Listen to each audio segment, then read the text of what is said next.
Assalamualaikum warahmatullahi wabarakatuh. Bismillah, alhamdulillah, wassalatu wassalamu ala rasulillah wa ala alihi wa ashabihi wa mawala wa la hawla wa la quwata illa billah. Asyhadu an la ilaha illallah wahdahu la syarikalah wa asyhadu anna muhammadan abduhu wa rasuluhu la nabiyya ba'dah. Allahumma salli wa sallim ala sayyidina Muhammad wa ala alihi wa ashabi ajma'in. Subhanaka la ilma lana illa ma 'allamtana innaka antal alimul hakim. Kaum muslimin yang dirahmati Allah Subhanahu wa ta'ala, menyaksikan orang zaman sekarang yang setiap saat dapat membaca, mendengar, dan menyaksikan berbagai informasi di media sosial. Kalau tidak terselektif, terkadang membuat orang gampang terpancing emosinya dan memuncak amarahnya, sehingga yang terjadi pada akhirnya mudah untuk membuli, meneror, bahkan tidak jarang dijumpai yang sampai menyakiti orang lain. Pertanyaannya adalah, setan mana yang merasuk pada jiwa-jiwa pemarah? Maka bisa dicek alasan-alasan pemarah. Pastilah alasan-alasan yang tidak bermutu dan kekhawatiran yang berlebihan. Amarah itu sebenarnya sesuatu yang positif, asal sesuai proporsinya dan pada tempatnya, serta dibenarkan alasannya. Karena kata para ulama, amarah itu adalah sebuah kekuatan untuk mempertahankan diri secara otomatis ketika terjadi sesuatu yang membahayakan. Namun berhubung ia bermain di area yang sensitif, ranah kejiwaan, atau tepatnya ranah hati dan akal, maka perlu kiranya amarah itu dimanage, dikendalikan, agar jika memang harus marah, maka benar-benar amarah yang seharusnya dan sepatutnya. Karena faktanya adalah orang yang terlalu gampang marah, hilang kontrol, emosi terpancing, pada akhirnya meledak, tidak terkendali. Kalau yang begini sudah tidak proporsional, maka biasanya sudah banyak terpengaruh oleh setan. Maka bicara amarah rupanya bukan perkara main-main.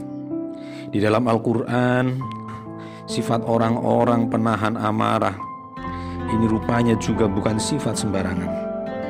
Penahan amarah disejajarkan dengan orang-orang yang rajin bersedekah, para pemaaf, dan orang-orang yang rajin bertaubat sebagai sifat orang-orang yang bertakwa.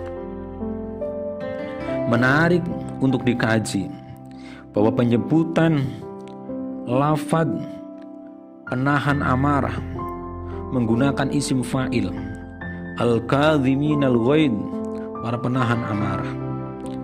Ini artinya menahan amarah sudah menjadi karakternya, bukan kadang-kadang menahan, kadang-kadang meledak.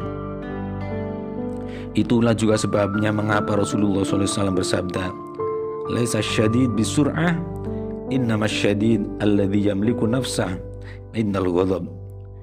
Bukanlah orang yang kuat itu orang yang ahli bergulat, tapi orang yang kuat adalah yang mampu menguasai diri di saat marah. Hal yang mesti disadari adalah bahwa amarah sebagian besarnya berasal dari setan, si makhluk api yang suka memanas-manasi.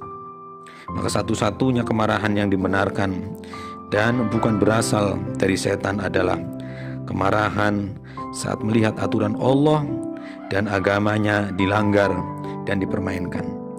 yang selain itu sejatinya adalah marah sebagai tipu daya yang dihembuskan oleh setan. Maka penting juga disadari, berapa banyak persaudaraan terkoyak, hati tersakiti, dan telinga jadi memerah gara-gara amarah yang meledak. Biasanya para pemarah hanya bisa menyesalinya sesudah semuanya terjadi. Saat umpat terlanjur terucap, bahkan tangan terlanjur terayun. Kalau sudah begitu, maka setanlah yang bertepuk tangan. Maka pantaslah jika Rasulullah SAW memerintahkan siapa yang diterjang badai amarah, hendaklah segera berwudu. Sebab air wudu yang sakral logikanya bisa menyejukkan api yang memanas. Menarik juga mendengar cerita dari negeri Arab. Ada seorang ibu yang salehah selalu mengungkapkan kemarahan kepada anaknya dalam bentuk doa. Semoga Allah jadikan kau imam Masjidil Haram. Begitu pintanya setiap kali ibu itu marah. Memang saya belum mentahqiq cerita ini, namun sekedar mendengar dari guru saya yang dari Arab Saudi. Nah, asal tahu saja, anak yang selalu didoakan ibunya saat marah itu adalah Syekh Abdurrahman As-Sudais, imam Masjidil Haram saat ini. Jadi mulai sekarang jika ingin marah, sebaiknya berpikir dulu agar dilafalkan menjadi lafaz doa yang positif, sehingga menjadi doa yang kelak tergapai dan tercapai. Mudah-mudahan ada manfaatnya. Astagfirullahaladzim. Wallahul muwaffiq ila aqwamit thoriq. Assalamualaikum warahmatullahi wabarakatuh.